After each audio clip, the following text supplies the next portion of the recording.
ശ്രീനിവാസന്റെ സംസ്കാര ചടങ്ങിലെ സുനിൽ ദാസ് എന്ന സുനിൽ സ്വാമിയുടെ സാന്നിധ്യത്തെ ചൊല്ലി വിവാദം. കുടുംബത്തിന്റെ അനുമതിയില്ലാതെയാണ് ശ്രീനിവാസന്റെ സംസ്കാര ചടങ്ങിന് സുനിൽ ദാസ് നേതൃത്വം നൽകിയത്.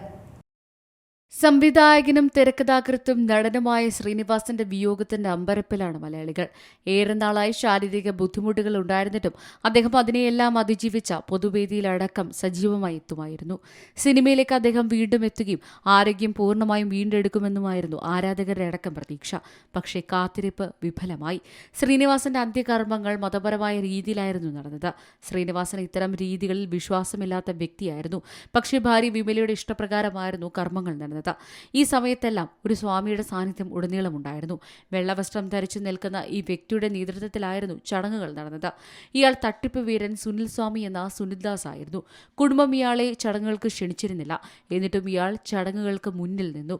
കുടുംബം തീരുമാനിച്ച കർമ്മികളെ മറികടന്നായിരുന്നു ഇയാൾ ചടങ്ങുകൾക്ക് നേതൃത്വം നൽകിയത്. പാലക്കാട് മുതലമട സ്നേഹം ട്രസ്റ്റിന്റെ ചെയർമാനാണ് സുനിൽ. ഇയാൾക്കെതിരെ കേരളത്തിലും തമിഴ്നാട്ടിലും നിരവധി തട്ടിപ്പ് കേസുകളുണ്ട്. ഇയാൾ ഒരുപാട് തവണ ജയിലിൽ കിടന്നിട്ടുമുണ്ട്.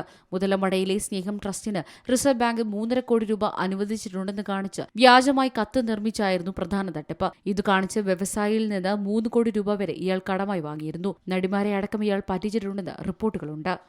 News desk C Malayalam news. ഏറ്റവും പുതിയ വാർത്തകളും വിശേഷങ്ങളും വിരൽ തുമ്പിലറിയാൻ സി മലയാളം ന്യൂസ് എല്ലാ ഡിജിറ്റൽ പ്ലാറ്റ്ഫോമുകളിലും ലഭ്യം.